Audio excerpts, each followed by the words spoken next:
You wouldn't know whether we're going to do it live, Jonathan, because you never know when I'm going to hit record and just start the broadcast. Maybe we're broadcasting right now. Yeah, I wouldn't know because I'm not typically looking at you pretty much ever. But yeah, you're right. And also, I don't have control over when we go live, so that makes it kind of difficult as well. Well, we are live, as you can see by the button that says live, and maybe you should pay attention to that in the future. Like I said, I'm literally looking at you maybe 10% of the time. Oh my God, we're live. What are you looking at the rest of the time, exactly? Well, there's like my wall is a pretty cool shade of gray. Certainly, it looks Is better it than you. one of 50 Shades of Grey? Certainly, it looks better than you do. I Hmm. look at my bookshelf, and I have some binders that contain some tax documents from recent years. And tax binders, documents, yeah, binders full of women? tax documents, as you know, incredibly exciting. Um, so, hey, I thought I would start off this episode about video games by talking about Comcast because they're Mm, moderately related to video games. You and I both get our internet service from Comcast. Um, and You mean so, episode 98 of Unqualified Gamers, starring you and me? right, my name's Jonathan. Your name's Cody. This is a Comcast podcast. Uh-huh. So, I'll be honest. Comcast has a really, really bad reputation among everyone, and I have honestly never had a bad experience with Comcast. I really haven't. I've never dealt with like any of the garbage salesmanship. I've never dealt with like the inability to cancel something, maybe because I've only ever canceled when I've moved out of like a state or something. Um, but I was having some problems, or I am having some problems with my internet. So, a listener, viewer, I apologize if you're watching this, and I literally just cut out because for some reason, for the past like week, I've been having these random internet outages, and I have pinpointed it to an actual problem with the cable because I've redone everything with my router, and by doing redone, I mean I power cycled it multiple times, which is the way to fix all problems, and that didn't fix the problem. And my gaming PC downstairs in my basement is hardwired into the cable modem because you got to get the best bandwidth for your gaming online, right? You have to. So I've got that hardwired in, and even that was dropping connection. So if you're hardwired into the cable modem and then your cable modem's dropping connection, that means it's a problem with either the cable going to the cable modem or the cable modem. So I called up Comcast and I'm like, okay, here's my problem. I want some help fixing it. And so she had me power cycle my router because of course she had me power cycle my router because that's the first thing that is literally the way. Well, it wasn't just power cycle my router. They had me power cycle the modem too. It was, all right, please unplug your modem for 15 seconds as well. And I said, oh, that's the thing I missed. So I did that, and of course it didn't fix the problem. I was still having some internet outages. But the problem is that they couldn't see the outages on their computer because they're intermittent. So in between those intermittent outages, it looks like everything it's like it's business as usual, right? So I was like, okay, so what do we do? Because like I'm dropping connection, and specifically for me, when I'm in the middle of an online game of some kind, if there's a connection that has to be constant, or I get kicked out of a game for dropping, that sucks, and I prefer not to do that. So I was like, yeah, this is a problem. I'm still having these. And she goes, oh, okay. Well, is your cable modem hooked up to a cable splitter? And I said yes, because I've got both a cable modem and a cable box down there, so it's split. I've got a cable that is split.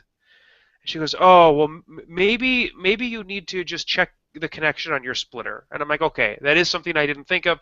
I checked it. I literally haven't touched it ever, so it wouldn't make sense that it suddenly unscrewed itself. But hey, I guess weirder things have happened, maybe. So, but no, the splitter was in fact still screwed in.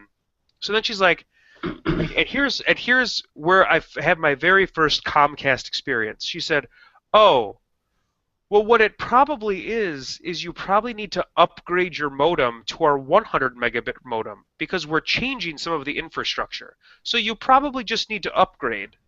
And I said, "No, I don't want to upgrade. I don't want to spend any more money. I want the things that I am paying for to work the way they are supposed to." And she goes, well, we're changing a lot of things over, and in order for stuff to work properly, and of course she used more Comcast terms than that, you're probably going to have to upgrade from a 50 megabit per second modem to 100. Keep in mind that the most I get down at any time is like 20, and I'm paying for like 50. So it's not like I'm getting what my modem is currently capable of, and yet she's telling me that I probably need to upgrade this, and I'm like, no, I don't want to upgrade anything. I just want the stuff to work. So we went around for about 5 minutes, her telling me that I needed to upgrade my stuff, me telling her no, to when I finally said, I just want you to send a technician out. How much is that going to cost? And so she rattled off the bill, and I'm like, is there any way to get them out there for cheaper? Because it was quite expensive. And so she was like, well, I can sign you up for this month-long promotion that allows like free technical service to come out at any point when you need it. Just make sure you cancel it after a month, or you're going to be paying like this amount of money every month. So basically what I'm getting at is the whole system is a bunch of bullshit. Trying to get the consumer to sign up for like various services that are on a subscription basis, like like a technician. Like somebody would need a year, like somebody is breaking their cable frequently enough that they need a subscription to a technician service, right? So that they offer that. So of course I signed up for that because it was free. So I just need to make sure to cancel that. And then the idea that I need to, rather than fix my existing problem, I need to upgrade my service to fix my problem.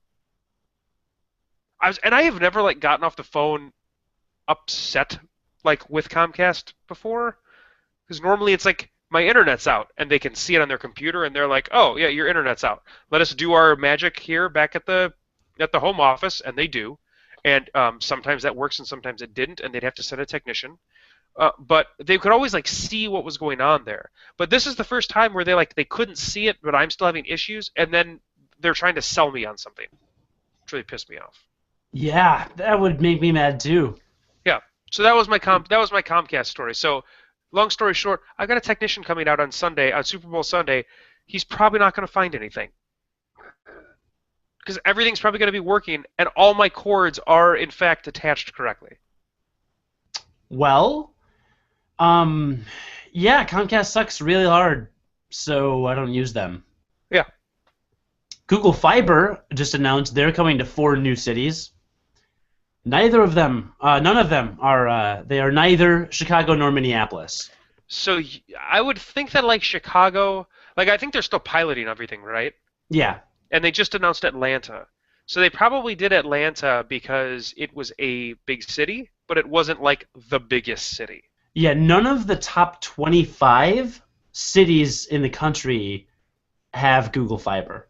That probably makes sense, because until they like perfect that infrastructure, they probably don't want to try to bring it to a city that big. I can totally understand why they do that. And that's fine with me, obviously.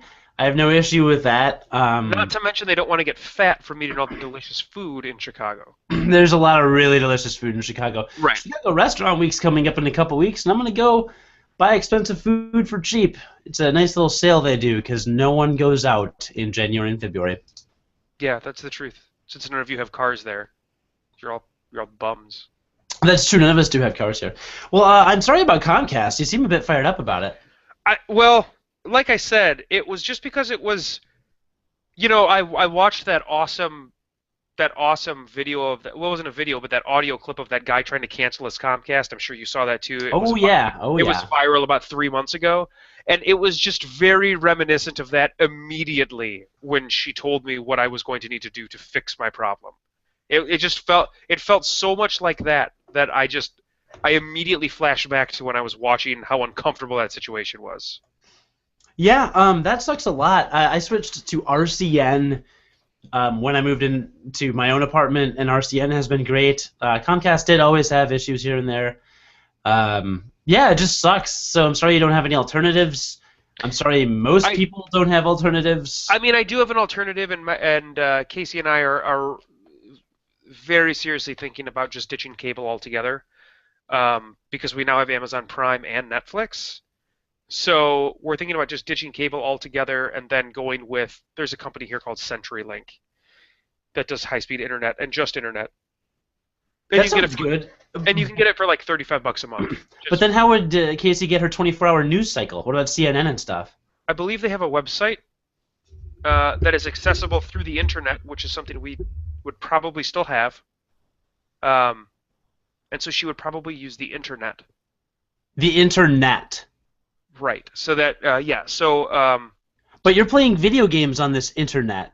So yeah, I don't actually know if the two things can happen at once, because you know, if one person tries to do something where another person is using it, it makes that shoo sound. So Mega Man dying? I think Mega that's Man dies anytime you try to multitask on the internet? pew pew pew pew. So I think that's a. I mean, then that's usually a negative sound, right? And that's not a positive sound. Correct. Yeah. Yes. Right. Wow, well you just got right into it, didn't you? I did. This was supposed to be our listener crowdsourced episode. Our listener feedback, listener topics. Look, Is it listener appreciation? Do we appreciate it? I appreciate all of them. I mean, I appreciate them, but I didn't know that we were officially appreciating them. Well, look, I am prepared. I have the paper. I've got the actual paper. All right. Great. Well, there's a paper. Am I allowed to talk at all in this intro, or are you just going to, like, tell your story and then go right into the paper? I would love it if we could spend an episode where you talked.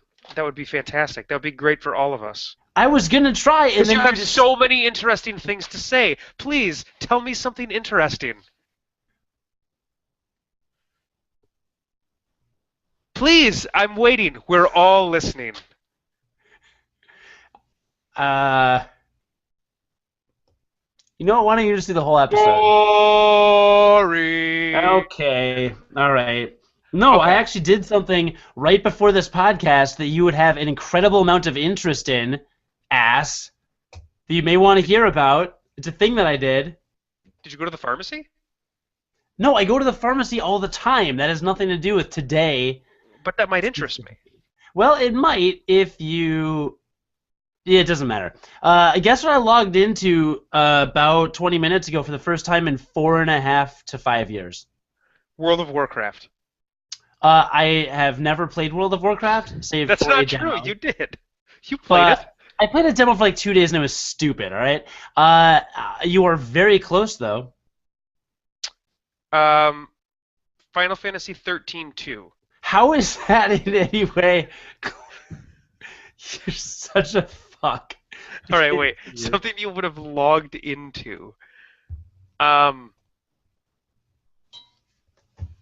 Your Angelfire webpage? And World of Warcraft is close? No, I log into Angelfire all the time. No, Battle.net. No. Did you really? I have a lot of... I have some miscellaneous things around my apartment from when I moved in almost 2 years ago, because, you know, that's how moves work. Like, I have a little stack of, like, some old CDs or something on my desk that have been rearranged several times, and I was just looking at it. Jock Jams. Yeah. I was looking at it while it said... No, actually not Jock Jam. No, what is this? This is... Jock Jams 3. Mac OS X Leopard. A CD that has Mac OS X Leopard on it. Like, what do I need? Don't you not have an Apple anymore? I don't know. What do I need this? No, I have a MacBook. Anyway, this must have come with the MacBook or something, but I don't know why you need that. Right, so there's a few miscellaneous things. I don't know why they're there or why they're here in a stack. I have a bunch of burned CDs that like I need to file away somewhere. I have a couple like driver CDs for like drivers and things like that. And then on the top of the pile, which should be at the bottom of no piles, I have 2 apparently copies of the Star Wars Holiday Special.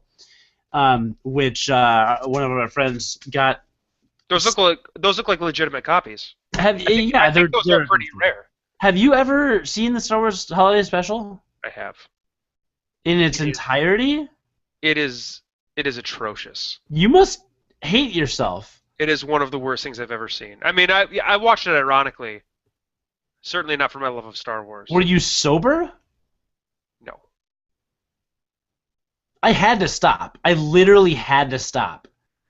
Like, I think I made it maybe 35, 40 minutes at the most. That's really impressive. That's a long time. And I literally, I was like... Finish it up at that point. I mean, that's like the whole thing. No. No, I couldn't. It was impossible. No, it was no. If all right, listener, if you've not seen the Star Wars Holiday Special, don't. Like, there are things that are bad, and then there's things that can't be bad, and then there are things where you're like, oh, okay, this is really bad. Like, oh, that was awful. Like, no, this is literally the worst thing ever made. Like, it is the worst. It's probably the worst Star Wars property of any kind, I think is. It is easily the worst Star Wars property of any kind. Probably the worst science fiction property of any kind. And I owned the DVD Cybernator, right?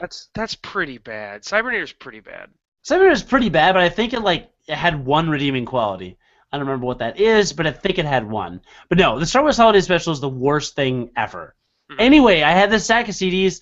I was setting up for the podcast. I glanced over, and on the top of the stack was StarCraft 2 Wings of Liberty, or Civil Liberty, or Civil Liberties Union, or whatever it was, or American, I don't know. ACLU, I think. ACLU, yeah. StarCraft 2 ACLU. And I was like, you know what? I've got like 15 minutes to kill before my dinner's ready, and I gotta start this podcast, and I don't have anything else to do. Let's do this, because I never finished it. I only played like four of the levels in the campaign, and then kind of stopped.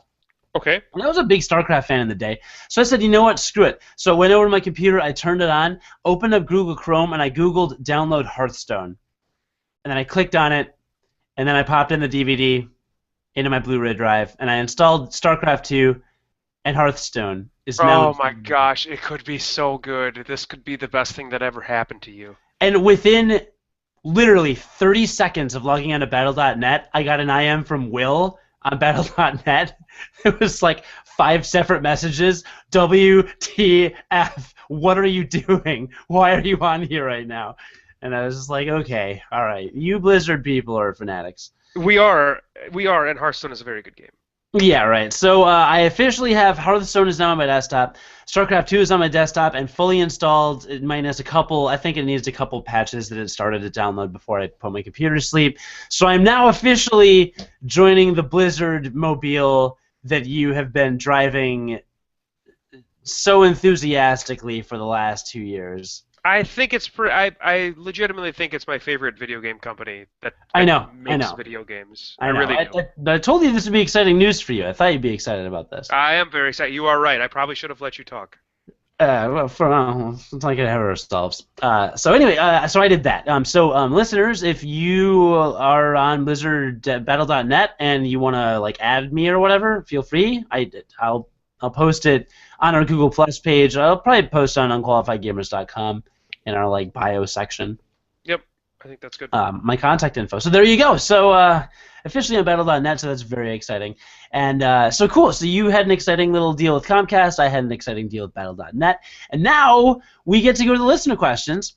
So if you're new to this podcast or just generally unfamiliar with how we work, we are very active on Google Plus of all places. Because I work in social media full time, and I get enough Facebook and Twitter during the day, so we're very active on Google Plus. We have about 15,000 followers, which is really shocking. I don't know how that happened. Yeah. And occasionally we ask questions like, "What'd you play this weekend?" or tell us what to talk about on our podcast, because John and I are too busy to like really play video games. Even though you could easily review Warframe this week, and maybe will at the end of the episode. But we'll start with. I don't know if that's so much of a game that like you review in one time. I could talk about it maybe this time, maybe next time. Okay, cool. Well then, in that case, we'll get to the listener stuff, and the first thing I want to do before we get into any listener questions is I want to acknowledge a listener, and I don't want to use his full name because like privacy concerns and the internet and all that stuff. But Ryan D. Ryan is maybe our biggest fan. I don't know. He has listened to literally every episode, according to him, which is, I am so sorry to put I you have not through. Listened to every episode. You have listened, yes. I have listened to maybe one episode, so that is doing far better than me. Yeah, at the most. So you don't listen to half of what you're doing, so you haven't listened to every episode. That is entirely accurate. So this is episode 98, and somewhere along the line in our series, I went from iTunes. I recategorized our podcast from iTunes explicit to iTunes cleaned. So you'll notice. So on YouTube we swear, and you hear the swears, and that's unfortunate. I'm sorry, children out there, but But on iTunes, if you subscribe, I believe, or if you listen to our podcast at unqualifiedgamers.com or listen to us on Stitcher or however you listen to the audio version that I remaster digitally, I bleep out the swears. I did not always do this. So Ryan, just out of the goodness of his heart, before, like, we had never talked to this person before ever, he emails us out of the blue in August, and he's like, "Hey, I was listening to your episodes, love the show. Was listening to a couple old ones, noticed some swear words. Here's a couple times that you swear in this episode, in case you ever decide to go back and clean it up." And that was awesome. He's like, "Yes, at 9 minutes and 29 seconds you say this, and at 16 minutes you say this." And it's just like, oh my god, like, that will make editing so easy for me.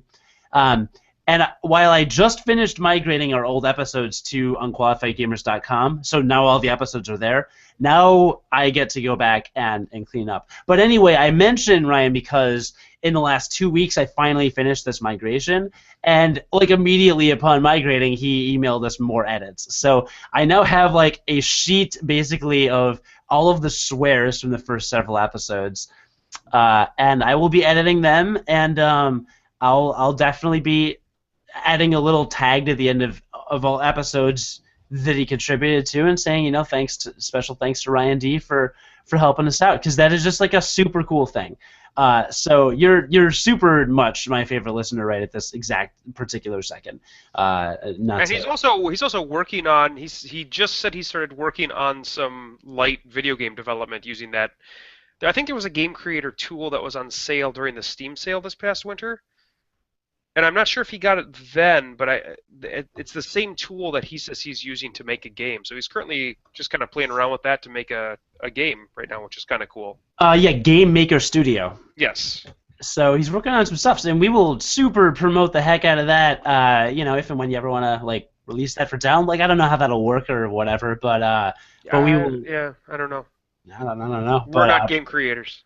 We're not. We're barely qualified to talk about video games. That's right.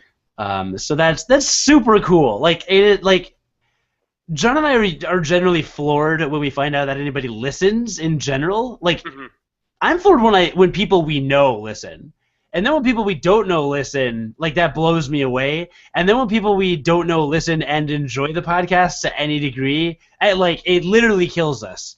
I've died 4 times. This is gonna sound kind of dumb, but when we 4 years ago, however long it was that we made the first episode of this, we legitimately made this, like, started doing this just kind of for us at first, because we live so far apart that we don't get to see each other as much anymore, and also for any of our close friends who we would say, hey, we're doing this like dumb thing on the side, literally just for fun. So the fact that it's grown into anything more than that, like anything more than that, is incredibly exciting to us. Something that we completely didn't expect, really didn't intend from the get-go. So it's been pretty cool. Yeah, it's super awesome. And as a thank you, like, I actually have been looking into some ways to improve our website and improve the listening experience a little bit, and just make things a little more enjoyable for you in general, listeners. So you're gonna find a way to edit out your half of all of the podcasts? Yeah, that's what's gonna happen. That is what is going to happen. How did you know? That'd be good for everybody. Yeah, sure it would. Do that. Without further ado, we asked you what do you want us to talk about, so we got a couple suggestions. So John, would you like to read the first one? Yeah, absolutely. So let's see. This is just an order of who submitted first, right? So Michael Acuna asks us, what do we think about games shipping half-baked? Would I rather have a game that is buggy and then patched after release, like Halo Master Chief Collection or Assassin's Creed, like that new Assassin's Creed Unity that just came out? Or deal with delays, such as The Witcher and The Division. So, me personally, if I'm going to pay full price for a game upon arrival, I am going to assume that that game is fully playable and that it is as polished as can be, because companies have proven that they can release bug-free, polished games for full price.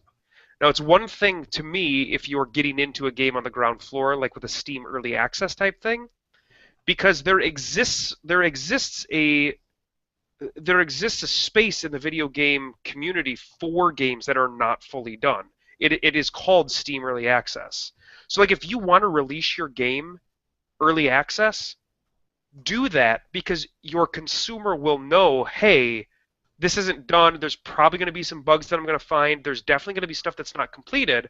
I'm probably going to pay a lesser price for this version of the game with the anticipation then of getting the full release for that lesser price up front. And I'm going to kind of be an alpha and beta tester for this game. So that's what I think about. I think it's garbage that these huge AAA titles are coming out and they're completely broken. Like Halo Master Chief Collection, apparently matchmaking didn't work for like a month and a half, and from what I understand, still might not work. That is outrageous. Yeah, that's pretty asinine. I mean, I would echo what John said. I would like for a game to be done when it is released. However, we are unqualified, and I want to highlight that like I don't know how the business works. From a lot of things I've read about from the developer's perspective, there are many issues with the industry right now in terms of project management, is what it sounds like. Like certain companies, maybe their parent companies or their publishers, are holding them to certain standards that are unrealistic or possibly impossible for them to actually achieve, and that kind of forces their hand, or they'll push release dates, or Activision will say you have to have a Call of Duty game every year, things like that, and that kind of forces their hand a bit. So I guess yes, I would agree with you. I would prefer if it's all finished, but I'm not going to place blame on any particular party, because it sounds like, I mean, the video game industry grew, it exploded, like 10 years ago when Xbox started to really gain speed and PS2 was out. I mean, and Nintendo, a little after the GameCube, like when the Wii came out, around that time, like the industry exploded, right? And this like an immense popularity where suddenly you're getting AAA third-party titles. Before it was kind of Nintendo and Squaresoft and a few others, but like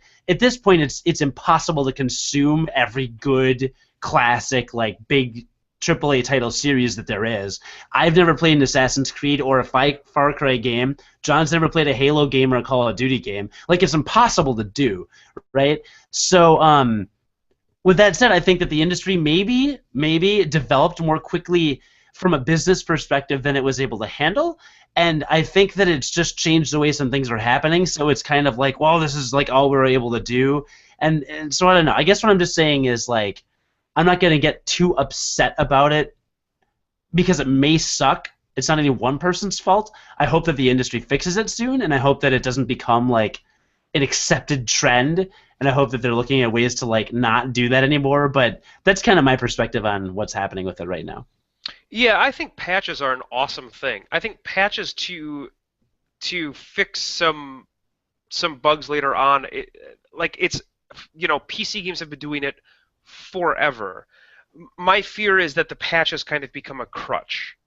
So it's kind of like, okay, it's okay to release a game in its current state. And again, I agree with you. I don't know whose fault it is. It's probably more the publisher's fault, I would think. If a game designer, if you can equate them to like an artist, I'm sure they don't want to see their product, the thing that they're creating, get shoveled out in a completely broken state. I think that's probably fair to say. So it's probably the publisher's pressure that's causing these games to get released in such a buggy mess of a state, right? Right. So that being said, like patches are great, the fact that they can fix those issues. I just don't want the publishers to use that as a crutch. Like, okay, we can still release this game for $60 now with the intention of having a game-fixing patch. We know that there's this game-breaking bug that will like delete your save file and burn down your house and kill your puppy. Like, we know that could happen to this 1% of players. We're willing to take that risk because we know that in a month we'll have a patch for it. And I think that may be the approach that some of the publishers are taking, and that's probably not okay.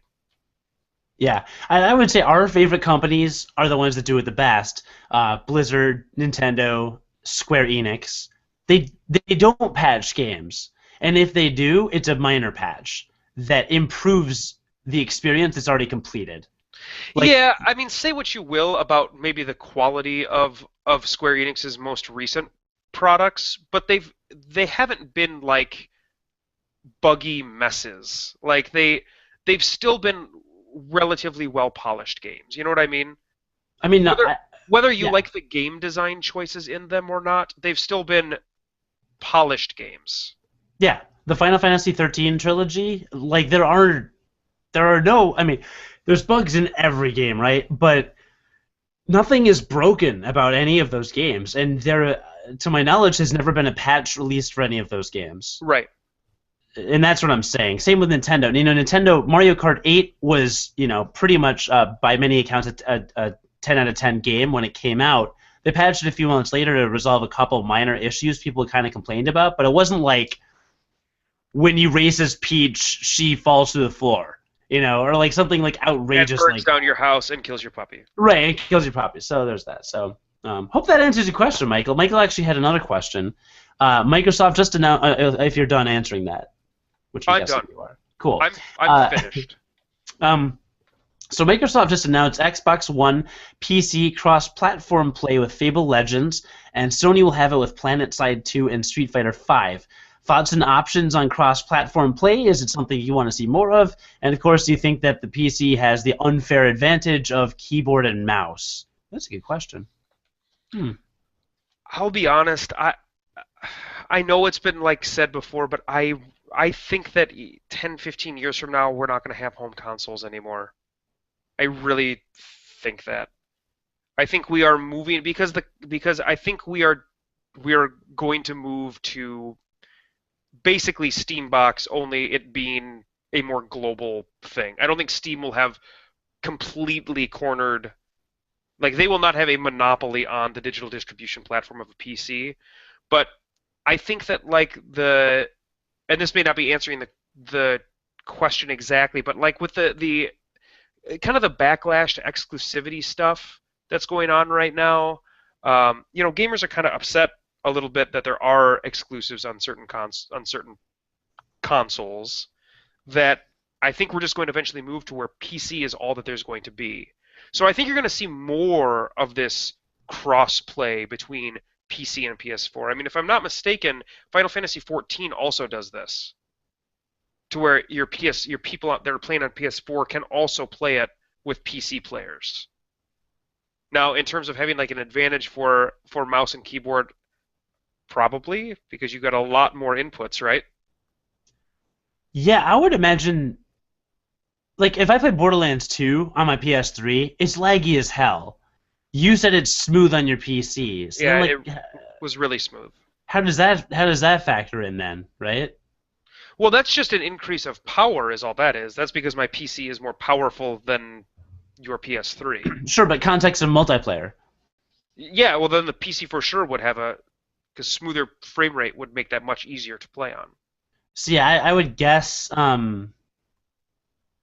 that is interesting. I wonder if they'll have the option. I mean, yeah, I think the PC would have the unfair advantage. Not necessarily keyboard and mouse, but if you've got a stronger rig and you've got a higher frame rate, like you Yep. can, yeah.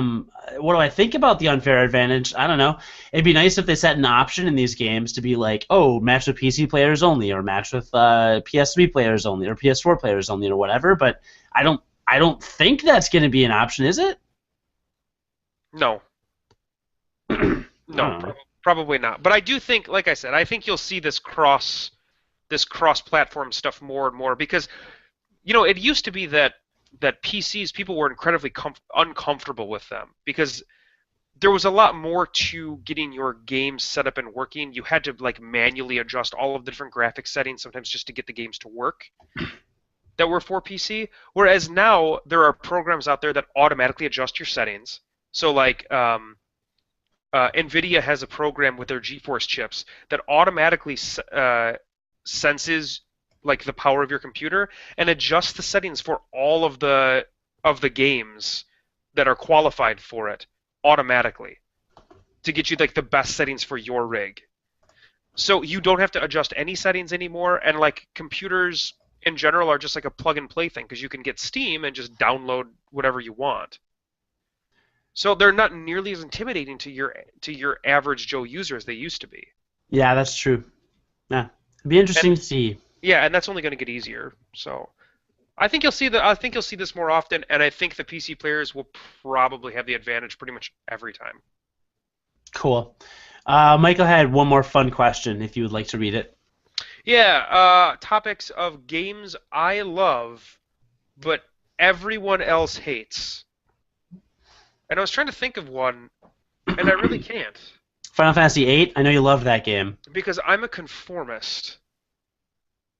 And so I love what everybody else loves. No, you loved Final Fantasy 12, which I really hated. I really love Final Fantasy 12 a lot, actually. It's so bad. It's so bad. The storyline is the worst. I feel like you need to play that game again. I feel like you need to give that game another chance. The storyline, John. You tried to sell me on a story with a character named Buna Velza. You have literally zero right to tell me what story. You said Buna Velza, and you said it multiple times in an episode. Yeah. In a way that was trying to be convincing. Well, so no, when the main bad guy's name is Vayne, right? Vayne. That's a great bad guy. I don't name. know. I don't even remember his name because he wasn't relevant to the plot because there was no plot. Yeah, okay. Look, the story needs to work, but the gameplay was good enough, I feel like, in that game to carry that game. All right, whatever. The game that I loved that everyone else hated was WWF Attitude. You did not. Did you really like that game? Yes, I loved that game. Was that like No Mercy? No, it was like WWF Warzone. Oh my God! You really loved that game? That was when Acclaim had the license.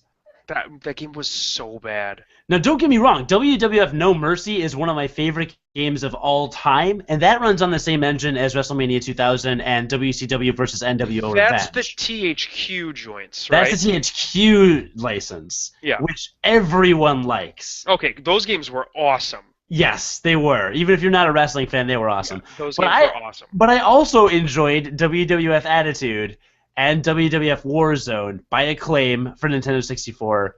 I think they were on other platforms as well, but I played them on platforms. They were consoles back in the day.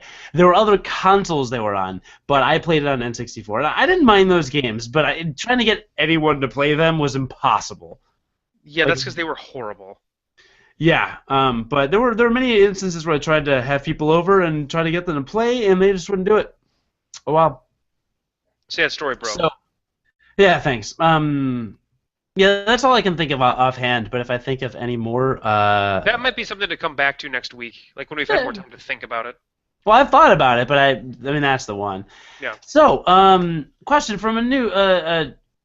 switching, those are all of Michael's questions, is what I'm saying. And now, the next question is from Donovan Jokers 485.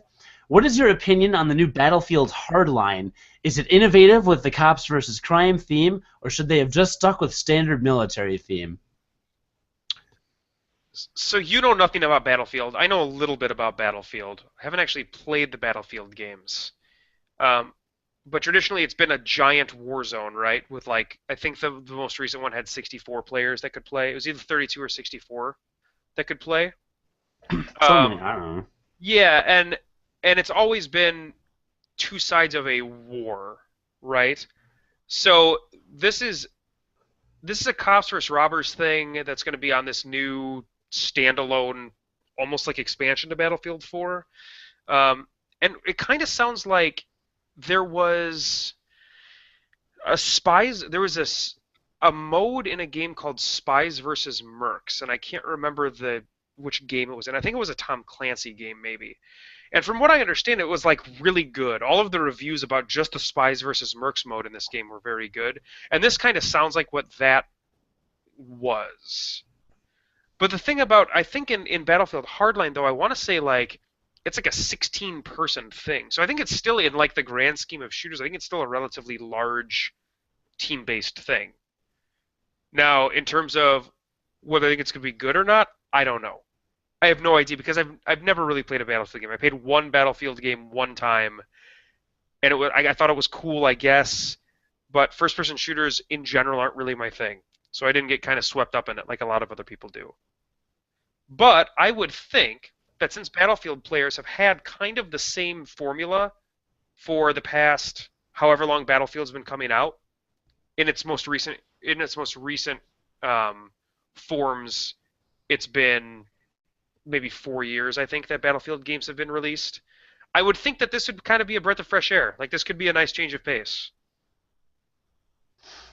Yeah, I mean, I was gonna say I think that this kind of new perspective, right? It kind of circumvents the like heteronormative proletarian way of examining war, right, through conflict and conflict resolution, right? Kind of as seen through, um, the eyes of the hard lines on the battlefield. And I think that that kind of speaks to our culture, maybe as a whole. What do you think?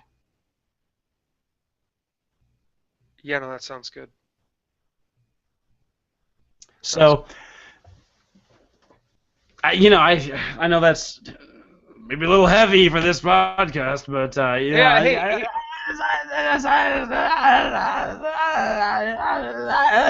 here's a good one. Have you ever turned down sex to play video games? yeah, one time while I was playing multiplayer, either Call of Duty or Halo, and it was not a good decision. It was I not. Yeah, I did as well when I was playing World of Warcraft, actually. Also, very poor decision. Yeah, it did not result in a peaceful evening. Uh, No, no, it did not.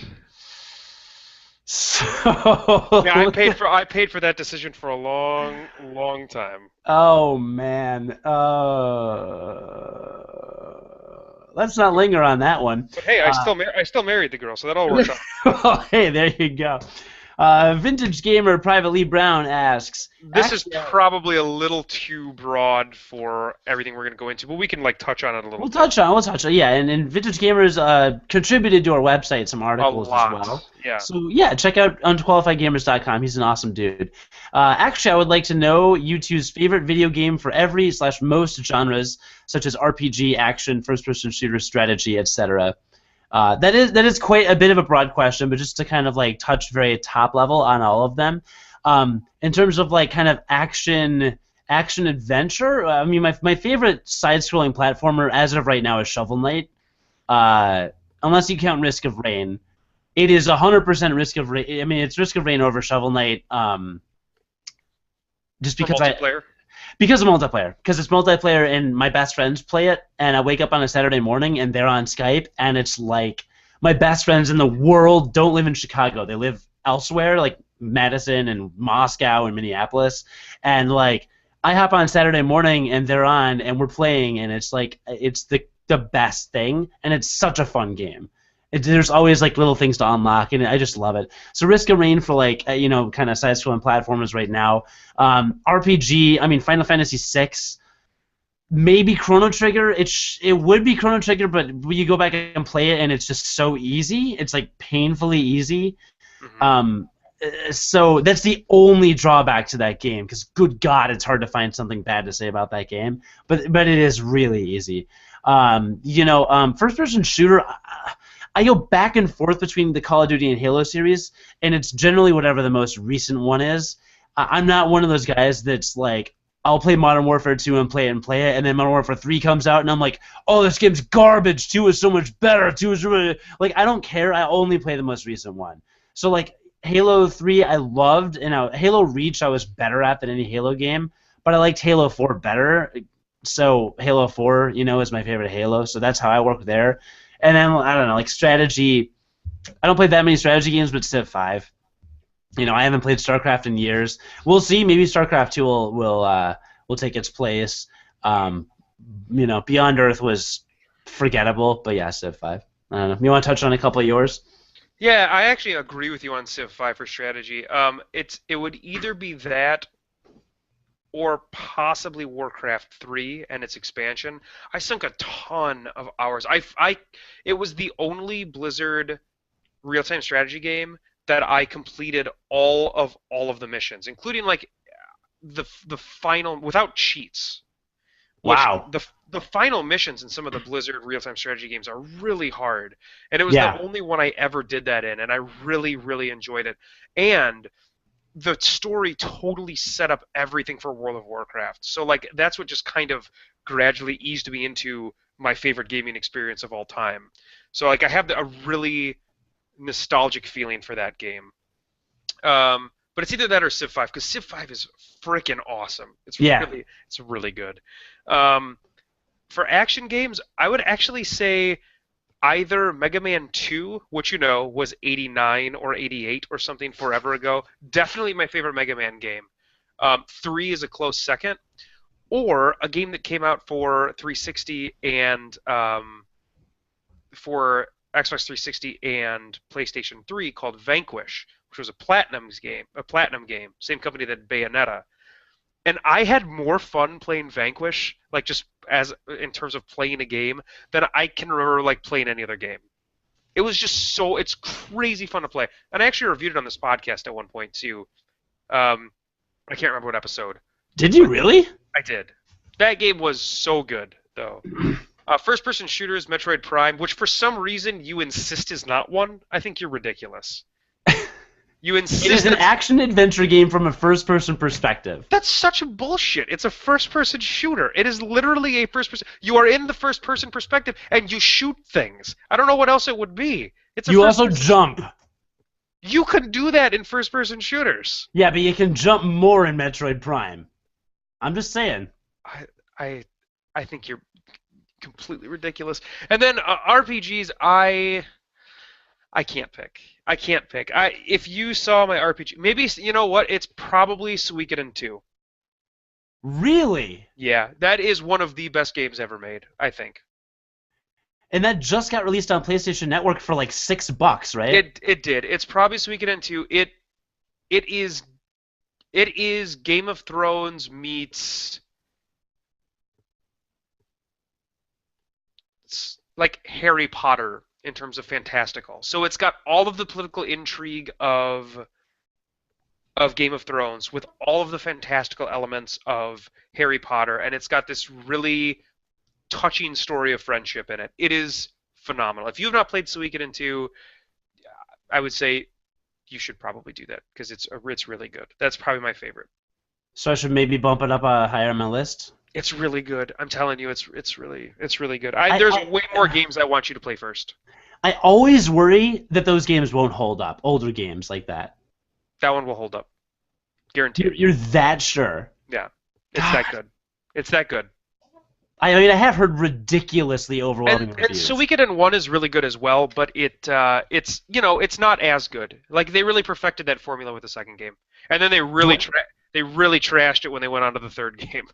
Really? Yeah, because it did not make the shift. That was the first game for PS2, and it did not make the shift into 3D well at all. Oh yeah. Yeah, it didn't. Do I need to replay the first Suikoden before I play Suikoden 2? You should, but you don't have to. Well, I should, then I probably will. You should, but you don't have to. You really don't. And 2 is really, really good. All right. Okay. All right. You can go to the next question that Scott asked. Got Scott Parks, also a contributor to our website, right? I think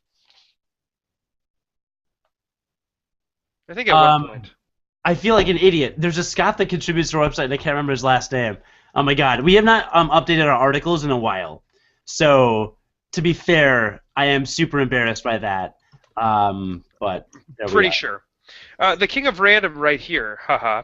Hey, I heard that Microsoft was trying to do I like how I read the haha, that's good. I heard that Microsoft was trying to do cross-platform online gaming to PC with Windows 10. I kind of like to hear what others think of that myself. It would work across other consoles, that'd be great. With third-party games, of course, but it sounds like a great start to end the fanboy war PC master race stuff. So he's basically, I think, asking a little bit what Michael was saying about the crossplay stuff, and I think we kind of touched on that already. But it looks like they're, let's see, cross-platform online gaming to PC with Windows 10. So in fact, it's pretty much the exact same thing. Like having your gameplay on both the Xbox and the PC is what that's saying. Um, yeah, So we I already kind of talked about that. yeah. Also, Scott Miller Miller is um the one that. Okay. contributes, and I was like 99% sure because I thought the same thing when I looked at his name, and I was like, "Oh, we haven't heard from Scott in a while." But then I looked, and I was like, "Wait, that's not the same picture, though. I don't think that's this. I don't think that's Scott Miller from, because he's got his whole other site that he does, Right. Reason for Gaming and everything. So, we haven't talked to him for a while. Life happens. We're all adults, and keeping anything the fact that we even do the podcast on a weekly basis is a minor miracle. Let alone keeping it up to date with articles and continuing our relationships with everybody. So, we like I super and I manage most of this stuff. So I sincerely apologize if like you're not hearing from us as much in certain ways. I know I've been way less active on Google Plus than I'd like to be lately. Things like that. Like we don't talk. I don't get to talk to Vintage Gamer as often as I'd like to, or like Chris Long and things like that. But it ebbs and flows, and I'm hoping the next couple months I can kind of reinvest in this endeavor of ours because there are just such cool people that we interact with. Like everybody on this that we've talked to so far is just awesome. So that's very cool. Speaking of awesome people we interact with, there's one other. There's a couple more topics actually. But next topic, not so much a topic, but we did get some feedback from Jamie Butterworth, one of our first like listener/fans who is awesome, and we always still talk to on a regular basis. He said, "Glad to see you're posting. Glad to see you posting, Jamie. Unfortunately, I don't have anything constructive to add right now. Well, neither do I ever, but we're still doing a podcast." Or any topics that are burning in my brain, but I think the only thing really bothering me is my sudden disdain for crowdfunding. So, crowdfunding. He didn't ask us necessarily what we thought about it, but this kind of goes back to the whole. There's the whole thing we talked about unreleased games and things like that. I think a little bit because we don't like that. But there seems to be. Don't you think there seems to be like kind of an influx of crowdfunding debacles in the gaming world that are kind of turning people off to a little bit? I really haven't heard a lot of crowdfunding stories pretty much ever again. Like there was that really really kind of short period of time, really, in the grand scheme of things, where like everything was crowdfunded, and now I don't hear about pretty much anything being crowdfunded anymore. Yeah, I And have. I follow a lot of news, and like they don't ever talk about crowdfunding really anymore. Interesting. Because I look at us. Your number one game of the year last year was crowdfunded. Risk of Rain was a Kickstarter game. Was it really? Yeah, yeah. I knew it was. I This knew is it.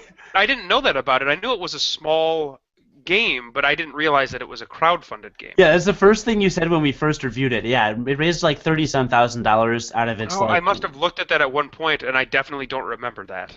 Yeah, yeah. Risk of Rain was crowdfunded, and I think one or two other games we reviewed were crowdfunded. But it's funny you say that because like, yeah, we've talked about a couple games that were crowdfunded, but like currently I'm not crowdfunding anything. Like I can't think of anything. But I have crowdfunded a couple games that are going to be released in like a year. I supported Unsung Story, which is going to be a tactical RPG by the creator of Final Fantasy Tactics. Right, I remember that. And I crowdfunded a side-scrolling platformer that looks kind of like a Mega Man X art style, but stars a female. Mighty Number Nine. No, I crowdfunded that Mania number 9 as well, because who didn't? By the creator of Mega Man, if you're not aware. Right. But no, it stars a woman, and I can't remember Time Splitter or Time something. But anyway, that looks kind of fun. It looks kind of cool. But yeah, I don't have anything.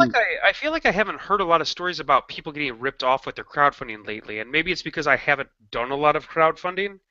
So Yeah, I'm not so privy to that scene, but I feel like it's not nearly as big as it was even just like a year ago. yeah. I don't know. I think it's capable of much good and much evil, as we've seen with Anita Sarkeesian existing. Um, but yeah, I don't know how I feel about it. 'Cause we'll see how my projects go. I backed a few, and I haven't seen the product yet. I kickstarted season 2 of Video Game High School, which is a YouTube series that's Yeah. pretty funny. And I have the Blu-ray of season 2 sitting on my bookshelf. I haven't even opened it because I watched like a season and a half and then just kind of stopped caring. But it The was pretty only funny. the only two games that I have any experience with crowdfunding is one Risk of Rain, which I didn't even remember was crowdfunded, but I love it, and the other one is FTL, which also showed up on my Game of the Year. So like those were both crowdfunded games, and I loved them, and that's my only experience with it. So to me, like in just my personal experience, crowdfunding's been a great way for games to get out there. In fact, didn't FTL make your Game of the Year 2 years in a row? Yeah, it kind of doesn't count because the second year it was an upgraded version. It was kind of FTL2. So, I mean, it counted. It Hmm. counted for both years. Okay, and I did just verify via Wikipedia, the world's most reliable source, that Risk of Rain. I was right. It asked for $7,000 and ended up with like a little over $30,000 in backers. Well, good for them And because it's worth every penny. good lord, it's a good game. So yeah, there's that. So anyway, there's Jamie's, and then you can finish with Jay's final topic. Yeah, his last one is what do I think? It doesn't say anything about you here. Hmm. What does John think about Cody? Yeah, Yeah, I don't feel think like that. I've made that clear pretty much every week that we ever do this show. Yeah, uh-huh. And then also, what do I think of retro releases on the digital stores? So do I think we'll ever see games from the Dreamcast? I think it's awesome because I have okay, so the video game collector in me doesn't like this, right? Because I have an actual copy of Suikoden 2, and before it was released on Virtual Console, I could have probably sold it for $200. Now I'm sure the price has dropped since you can now get it digitally, right? But that is the selfish asshole collector in me that really, to be honest, there's not a big piece of me that is that way. The vast majority of me says I want everybody to play that game because that game is awesome. So the fact that they are now games like that are coming to digital console is fantastic to me because you're just going to be able to go on there and if they do it right, if the companies do it right, you'll be able to take these digital purchases and move them from console to console as the future goes on. Now, will they do it right? I don't know. But if they do it right, you'll have to buy it once. You won't have to buy it a bunch of times digitally. You know what I mean? Yeah, I mean, but that's not how it's gonna work.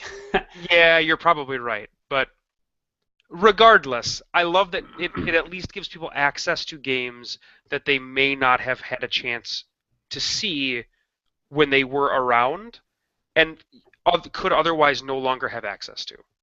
Yeah, I like it. I like that you essentially can have access to any game you want, really. Um, yeah, on a console, I mean, emulators are out there and they always will be. And, if somebody wants to download every NES and Super Nintendo game ever made on their computer and play it for free, they're going to do it. Because it's there. The technology's there. It's been there for 20 years almost at this point. 20? Actually, Emulator's been around for yeah. a long time. It's been around, I mean, 15 years at least. So, you Yeah. know what? That's just the way it's going to be. But I like that there's a legal way to do it and get a little kickback and maybe help keep some of these companies afloat, like Nintendo, right? Like, you know, do I think I don't like some of the pricing on it. Like, should I have to pay $5 for Super Mario Brothers? No, I mean, it's a classic, but come on, no. sell it for a buck A or buck. give it. That's like a buck type game. Absolutely. And even have just some free ones. Just as a Nintendo owner, once a month you can download a free classic game Sure. and make it something bad. Make it, I don't know. I mean, it's not bad, but like Ice Climber is a terrible game. I'm sorry, it's terrible. No, it's not a good game. You're right. Give somebody Ice Climber for a month or a quarter. Even like every quarter of the year, like 4 free games a year. Ice Climber, Mario 2, something like that. Do that. Just do it. I don't know. I think it'd be really nice. I think they have some opportunities. Club Nintendo gave me Wario Land 3, which I will probably never play. Why would I ever play that game? You're never gonna play that game. Ever. Like, it's on my... Like, why? I don't know. So that's how I feel about that. Before we get into... Well, that wraps up the listener topics, and I wanted to just kind of breeze through... Because we used to do this little lightning round where we talk about what the listener's been playing. But first... I copied and pasted. I checked. Copied. Why am I telling you how I'm reading these? I'd like to address the comments made on our last episode on YouTube. The reason for this is twofold. First of all, I think that the plugin that allows people to comment on our podcast on our website is broken, and I need to actually fix that. So that's going to happen. Uh-huh. But people comment on our YouTube videos, and so I usually check the comments and I check Google Plus when I'm at work. My work laptop's one of those corporate locked down work laptops where, like, to even install a program, it has to be pre-approved by this special proprietary installation tool, right? So it's very regulated. It won't run certain scripts and things like that. And for some reason, if I go on YouTube and I click thumbs up on a video or on a comment, or I hit reply, it pops up a window with a weird URL and then immediately closes it. And that's me. So what I'm trying to say in a long-winded way is I can't reply to your YouTube comments from my work laptop. And it's kind of hard to do on my phone, too, because I have an Android, and the comment systems are really weird on Android, and I can't reply on my phone either. So basically, most of my day, like when I get home, I kind of, unless I'm podcasting with John, I kind of disconnect a lot of the time. So that's why I'm not replying to a lot of your comments. But I want to address some of the things you're saying because, like, I read them and I get really pumped that you're leaving a comment. I'm like, oh my God, somebody actually commented on something we did. That's awesome. So it sucks because I just end up kind of by default accidentally ignoring you a lot, and that sucks. So I want to talk about the stuff y'all commented on because of all the reasons I just explained forever. So I don't know if you printed the Google Doc before I pasted this. It would be the last page. Nope. All right, well then I'll read them. All right, Henry Levinson said, you should play lots of Team Fortress 2, like spending your life playing that. You can make a lot of money selling hats. So was that a complete non sequitur, or were you talking about in the context of TF2? I'm talking about the context of TF2. You can make a lot of money selling hats. Explain. In Team Fortress 2, as you're playing the game, you have chances of getting hats for your characters, and you can then sell those hats on the Steam Marketplace for Steam dollars, which you can then go to shady underground black markets to convert to real dollars. So people can actually make money playing that game. Is this legal or illegal? Turning the Steam dollars into real dollars is illegal, but getting the Steam dollars by selling your hats is perfectly legal. And what can a Steam dollar buy? Games, anything on Steam. Oh, like a Steam wallet stuff. Yeah. Oh. It's the equivalent of like selling those trading cards you get when you're playing games. Oh, all right, awesome. Okay, well, I'm not going to do that in terms of the making money, but I may play some TF2. I don't know I'll spend my life playing that, but thank you for the suggestion, Henry. Couple other comments. There's not a zillion comments, don't worry. Now, we talked in the last episode about trying to remember games coming out being released by Nintendo soon. So a couple of people cleared that up for us. Butterworthy mentions Nintendo releases he could remember offhand. February, Kirby Canvas Curse, Monster Hunter 4, Majora's Mask. I'm going to get Majora's Mask because I'm going to get the new special edition Majora's Mask 3DS because it's the new model, right? I think so. Okay. We'll get back to that in a second, actually. But bear with me. March, maybe Devil's Third, Mario Party 10, and Codename Steam. I've not heard of Codename Steam. Have you? It made a big splash at E3. Don't remember it. Which one was it? It's a strategy game. Oh, okay. All right. Monster Hunter 4, very popular, but you and I we avoid Monster Hunter specifically because it's so addictive, right? I don't know.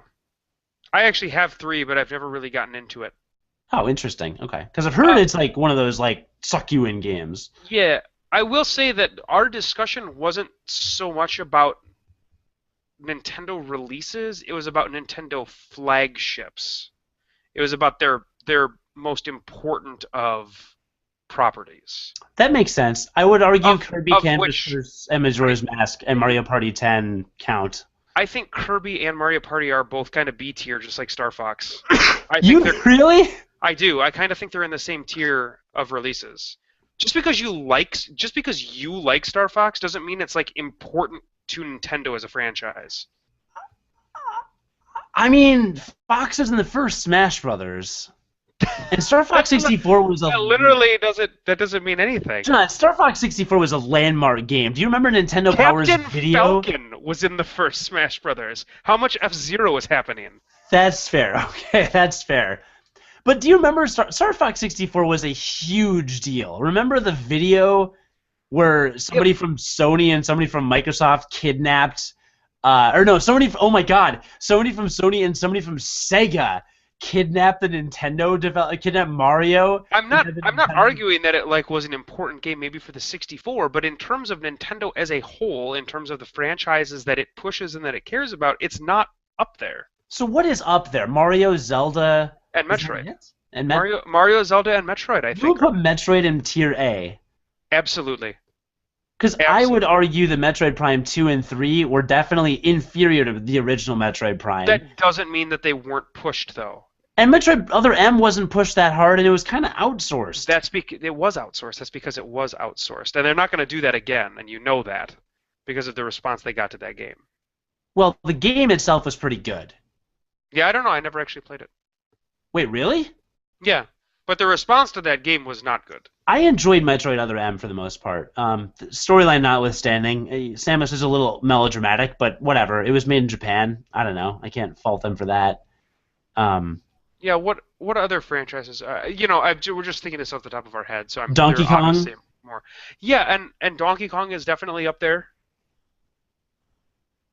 Because Donkey Kong Country was a huge deal, and they've Yep. been having Donkey Kong games come out. Yeah, they have. consistently. So I agree with you there. That Donkey I mean, Kong if you're and talking like and Mario Kart. Mario Kart's a big one. Mario Kart's A tier, okay. I Yeah. would say Nintendo may consider Mario Party to be A tier. I don't think so. I They just come out with one all the time. it's probably because it's super easy to make. I would think. I mean, you and I hate Mario Party, right? I mean, Yes, we do, and a lot of people do. But they're great for like kids. And you know what? The middle of my palm doesn't like it either.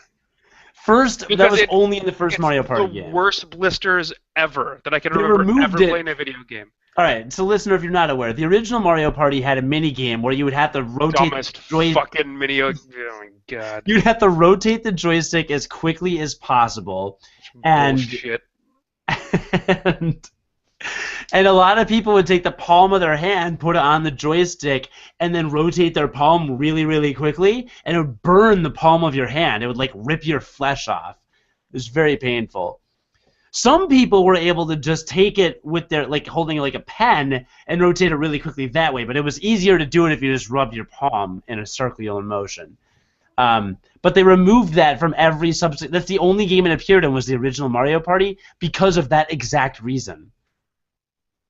But I would argue that it did add some variety to the game because since then it's just been alternate buttons or mash buttons, and or maybe occasionally some skill-based ones. But I don't know. Anyway, and then Butterworthy mentions also April Xenoblade Chronicles 3D, Xenoblade Chronicles X, at least in Oh, Japan. and you know what? Pokemon would be a tier A.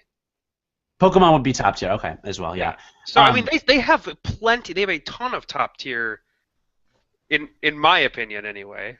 Granted, keep in mind this is all my opinion. They've got a ton of top tier properties. It's just they don't have any of those coming out. Majora's Mask, yes, but again, that's like a remake. They'll probably get a lot of people to try that, though. I would think. Oh yeah, I think so. Okay, I get your argument. I would say Butterworthy has a point that at least a lot of B tier games are coming out this Yeah. year. So Nintendo's got a good, but I would still, Oh, and based on Smash what you, Brothers. Smash Brothers is A tier, of course. yes, Smash Look at how Bros. there's a Yes. ton of them. There's a ton of Yeah, A tier. you're right. So based on what you and I said, yes, I would say Butterworthy, you're right. There are a lot of games coming out this year. I would say that John and I are sticking to what we did say in our last episode, in that Nintendo did release all of its really big ones last year, other than the Metroid game that will come out later this year. I still think Star Fox is top tier, so I think he does have a point. Star Fox is coming to Wii U this year, so if they come out with a Star Fox game this year, I think that's at least one. But I don't think that even with a bunch of awesome games coming out this year, that Nintendo will release as many earth-shattering, top-tier Nintendo titles as it did in 2014. It's still going to be an awesome year for him. Don't get me. I mean, I'm not bashing him, but I'm still waiting for a damn Mario game that blows me away like Galaxy did. yeah, but Galaxy. I mean, that's. I mean, man, They Galaxy can do it was. again. I have faith in them. If I mean, I think they will. Yeah, you're They're right. Nintendo, man. They are They can Nintendo. do it again. They will. No, Nintendo is awesome. And then Gordon J. Curry commented and added, "Don't forget Project Cars, Mighty Number 9, Road Redemption, etc." So those aren't exclusives. I think that's a little ceteris paribus, but still good points. Michael Acuna actually also commented and left some thoughts on Warframe, Hyrule Warriors, and old cartoons. I won't read them all since we did a few of his topics earlier, but in the topic of old cartoons, very few hold up today. X-Men does because it used actual storylines from the comics, which were very good. Spider-Man really just did its own thing, and the animation is very bright and looks weird now. Teenage Mutant Ninja Turtles is awesome no matter what. I would agree. I disagree with you, Michael. I'm sorry. About what? About the Ninja Teenage Turtles? Mutant Ninja Turtle things. Yeah. Oh, you were saying it doesn't. Oh, that's right. You should freaking watch it again. It's horrible. It's I have horrible. the first 2 volumes on DVD. That I will doesn't watch mean it. anything. That doesn't mean anything. You've got a volume of that high school musical on your shelf that you just said you hadn't watched. Yeah, that's true. Anyway, so just a few other YouTube comments. Butterworthy told me that I need to go play Adventure Mode in Hyrule Warriors. I played Adventure Mode. I played through it and I beat it, but I beat it on the hard difficulty, and then it opens the Hero Mode difficulty level. So I may have misspoken about some of the modes in the last episode, I guess, is what it sounds like I may have done. But yeah, I did Adventure Mode with the storyline and stuff. It's just that now I'm like, well, do I go back and grab a couple extra heart containers and Skulltulas, or do I replay through the whole game on Hero Mode? I don't know. It is a fun game though. He has put 120 hours into it. That is a lot. It was Butterworthy's Game of the Year for 2014, which I did not realize. Again, really good game. Not the game I could sit down and play for 6 hours straight. I'll definitely play it. Like I would love to after this podcast go play a level, but like 1 or 2 levels. I mean, it didn't even make your list. So it didn't make my list, but it's not because it wasn't good. It's because the other games were just just preferred. Yeah. He also mentions he did not particularly care for Ni no Kuni, but I know that you loved Ni no Kuni. I did. That was on your list of Game of the Years for 2013. So it was. We'll see how I like it. I'll be the tiebreaker. How's that? And Son of Whole Horse commented, "Not interested in Splatoon, not enjoying all the seasons of Reboot, Heresy. Otherwise, great episode. Thank you, Son of Whole Horse. Also, somewhat surprised that we didn't touch on the whole US getting the new 3DS XL, but not the regular model, unless you both prefer the XL and don't care. I prefer the XL, so I don't care." And he says, "My favorite DS model of all time is still the DSi, and if I could have the new 3DS in that form factor, it'd be a day one purchase. Still personally holding out hope for a future release." I did not remember the DSi. Do you? Yeah, I didn't own one, but I did remember it. It's pretty. I think it's pretty apparent that it was almost the exact same thing as what this new 3DS is going to be. It was more powerful, and then it had like a better internet type interface for downloadable content. Okay. I think this makes it pretty apparent that we're Americans and we like our shit big. So I think it's probably just that in their comparisons between when they sold their 3DSs and the 3DS XLs, their 3DS XLs must have sold a ton more in America, right? So there's probably because if they thought there was a market for the new 3DS, then they would make them. for the U.S. Yeah, I mean, we're talking about a country where people have smartphones that are essentially tablets. Yeah. Now the bigger question and the bigger issue might be why don't they just unlock the regions for it and just allow you to import then if you want to? That's probably the more interesting discussion to me anyway. Is that why keep them region locked at this point? Do they manufacture all of the consoles worldwide in Japan? Probably not. You know what? I don't know. I have no idea. And that's the thing. See, I read somewhere on a Kotaku comment, I think, because people were mad about Nintendo not producing enough of something, Amiibo maybe, who knows.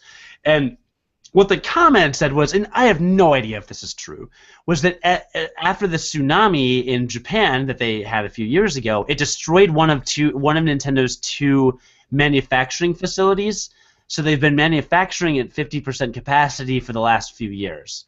And that's why when you pre-order, like unless you pre-order something from Nintendo, they won't produce it because they're constantly strained for production. It was the GameCube controller adapters, I think, actually. Or somebody talking about some related article about like basically if you don't pre-order from Nintendo, you're not going to be guaranteed a copy. So I don't know if that's true, but that's the kind of stuff that makes me less angry. That makes me less like I'm going to point the finger and be angry about Right, something. but the point that I'm trying to make is like they're going to have regular 3DSs. They're going to sell the regular new 3DSs. That's a really bad name. They're going to have regular new 3DSs, the small size, that are going to sell well in Japan because that is what sold the best over there from the previous ones. My point is more just like let Americans, if they want that small model, just let them import it from Japan. Like the people that really want that smaller model will go out and find it if you allow them to. My point is just that they're all region locked. So you can't get onto the US store by getting those particular 3DSs. And my point is that I don't understand why the region locking happens, and it could be for logistical reasons that are beyond our control, for all we know. It could be more. There's probably a lot of legal reasons why they're region locked, to be There honest. could be that as well. Because a lot of the software, there's different laws in different countries about the software that you can have digitally available. So that's probably a big portion of it. I'm sure there's a good reason why they do that, but it makes it very difficult for people who want that other model and just are like they won't be able to get it. Sure. And my story, little example, is just an illustration of the type of thing that many people may not know anything about. Like, let's say that's true. I don't think most people are aware of that. Like, Nintendo has manufacturing issues. Like, if that's even true. Who knows? So, and like you said, there could be legal stuff. So, we're not qualified to talk about it. That's what I like about this podcast is that I think we both try to be open and honest about the things that we don't know about, because speculating or being like, oh, Nintendo's doing this or doing that, like a lot of times companies they're not like doing something to spite a customer, right? Like video game companies aren't all the WWE, okay? They don't just do stuff to piss us off. I think there's a lot of times there's red tape or logistical reasons or something preventing them. So it's like, oh, they didn't do it? Okay. I mean, what can I do? I don't know. And with that, we can talk about what listeners have been playing. If you'd like to start that off, and we'll quip about it briefly before we end this episode. Absolutely, we'll go down the list. So, John Alex Cologne says some Fallout 3, maybe some starting the Mass Effect trilogy. So that's like a 4-year ago post. I talked to John about this on Friday, actually. I hung out with him, and he has not played the Mass Effect trilogy, but everyone's telling him he should. And so, John, I would say start with 2. 1 has its merits, but it's a very hard game to go back to now. So I would say start with 2. You don't miss a lot from 1. But you have to do all 3. No, you don't. Just read about 1. You have to, because you want to actually have fun when you play games. Kieran Atrill says some Far Cry 4 and probably getting my flight. I did not read flight stick when I first read that word, and probably getting my flight stick out and making progress on X-Wing. You ever play X-Wing? Is that the name of the game? Yeah, like X-Wing vs TIE Fighter. No. Blake is obsessed with them. our Yeah, friend. the people that like got into Space Sims back in the day really got into Space Sims. I never had a PC, so I could never play it. Uh, Uh, J Kostu says Wolfenstein: The New Order and Dark Souls. You know how I Good feel luck. about you know how I feel about Dark Souls. One of your games of the year from last year, Oh my right? god, that game is so good. Opal Scorpion says, I agree. Also, Marwin's music. Yeah, that's. Oh, so I posted this with a meme that it's the Skyrim title screen, and it says, I really want to play this game, but I don't want to exit the main menu because the music is so good. Which Right. is funny because you know the board game Seven Wonders? Yeah. Yeah, it's kind of like a Civilization kind of thing. I used to play, and we would turn on the Skyrim main theme and just have that loop as we played The Seven background. Wonders. It's Yeah, pretty good. and it was phenomenal. So I'm gonna. apparently, but Opal said, I agree. Morrowind's menu music, many bowls I have puffed on the menu screen before I began to play, and then found myself jamming out for a half hour without pressing start. LOL. That is hilarious. Christopher Long says this weekend is a blast from the past for me with Guitar Hero 3. Through the fire and flames, here I come.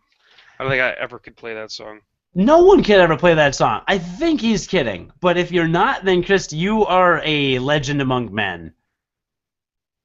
And Guitar Hero 3, I'd like, yeah, that is good and classic. That's some good stuff. That was my first guitar Here's game. Scott Parks. I hate to say it, but Trivia Crack is so damn addictive. Haha. Haven't played Smash in a couple weeks due to sending it off to be clean, so I may jump on it for a bit. I'm playing Trivia Crack with my wife basically all the time. Really? Always playing it. Yeah. I started playing it with a friend, and then I tried to get you to play a game with me, but you didn't play. did you really? Thanks a lot, asshole. No, I uninstalled the app, so I didn't even get that. I'll reinstall it maybe. I uninstalled it because I was only playing with one person, and my problem with that game is I keep getting answers right, and then it's like I just play for like 10 minutes straight, and I'm like, oh my god. Oh my god, the burdens of being so smart. I Right? know. I know so much trivia. That's the problem. Woe is me. I'm so good at trivia that the turns take too long. Like, Words of Friends, I busted out, I play one word, and then I'm done. Trivia Crack is like a half hour, and like, I don't have time for that. I have other games to play and things to read on Facebook. Oh, being the best at something is so hard. Tom Vasic says Alien Isolation and Telltale's Game of Thrones. Now, was Telltale's Game of Thrones supposed to be really good? I mean, it's another Telltale game, so if you like their storytelling stuff, then yes, I do. I think they're awesome. What's Alien Isolation? Is that from the Alien series? No, that's a AAA title that's a survival. It's like the first. I don't know if it's the first. It feels like the first AAA survival horror game that's come out in forever. So it's a AAA survival horror game. What about, so when did Resident Evil stop being AAA survival horror games? When was the last time the last one came out? Oh, 6. Yeah, maybe a year and a half, 2 years ago, and they're kind of stopped being survival horror at five. It turned into more of an action game. Got it. Okay. After watching my friend Jers play, You didn't say whose comment this is. I'm sorry. Crawler3333 says, after watching my friend Jers Let's Play videos, I've got back to playing Warriors Orochi 3 again. I get the impression that Crawler333 would get along incredibly well with Guy, our friend Guy. Why do you think that? Because he seems to watch a lot of anime that I have never heard of, Crawler, because I also follow him on Twitter, and he seems like he plays a lot of obscure video games that I have never heard of. And Guy does do both of those things in the best way possible. Yeah, I'm not saying that in any kind of derogatory manner. I'm just saying, like, there is a whole subset of video games that, like, you and I have we already know barely anything about any video games. These are games that, like, you and I haven't literally never even heard of, which is a game like this, Warriors of Orochi 3. I have literally never heard of that. Yeah, I was going to say I thought you would have heard of that. No. And then as far as... And then Ian Jarrett's talk a bit, and then the final comment is from Vintage Gamer Privately Brown. And he says Bit Trip Runner 2, which I have dabbled around with, Vintage Gamer, and damn if that game is not super groovy. I really like that game.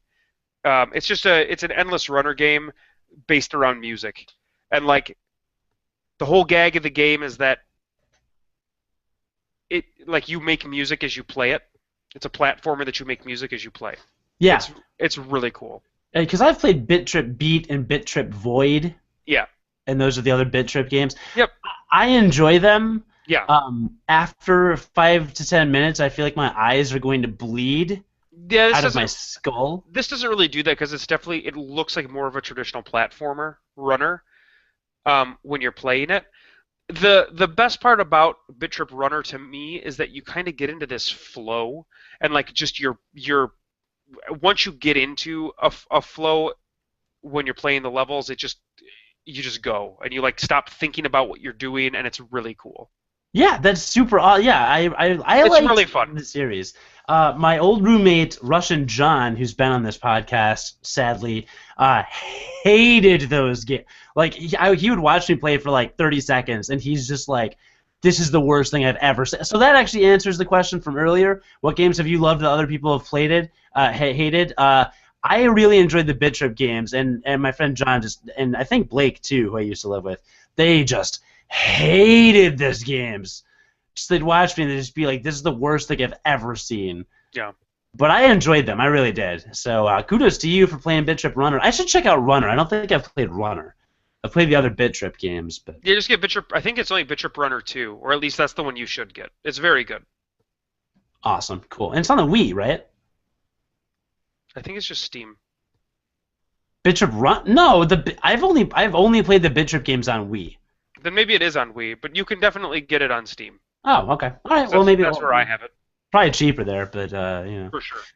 There's that. Well, look at that. We did a whole listener-centric episode, and I feel good about myself. I do too. I certainly don't feel good about you. I feel good about me. Right. Yeah. That's generally the way. I've done 98 of these with you. It's pretty much the worst decision of my life. There's that. Actually, one more quick special thanks. Special thanks to my friend Andrea, who inspired me to finish migrating our episodes.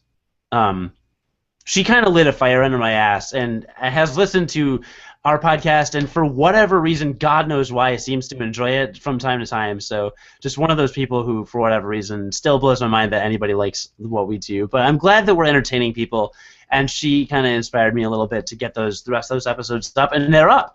Literally every episode of Unqualified Gamers is on unqualifiedgamers.com. You can subscribe to us on iTunes, and we're also on Stitcher, where you can find all our podcasts.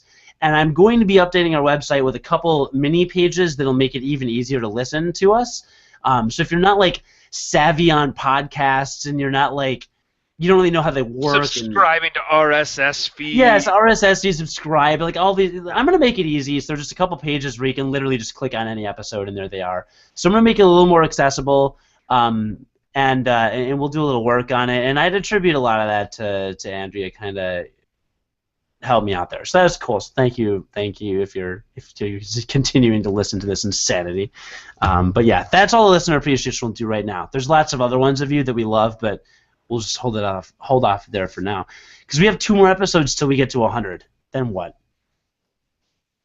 Then what? 101? Well, then you're done, right? Yeah, then we're done. Then we become the new Highlander? The next Highlander? I've never seen Highlander anything. I haven't either. Yeah, you have. It was never really my thing. Growing up, all of our friends watched Highlander. I saw that one movie that was really bad. Endgame? Yeah, that was the one. With Edge? Yes, that was the one. It was really bad. It's the only thing I remember. Good. Cool. All right. But hey, there can be only one. There can be only one. It's going to be me because you suck. Oh, okay.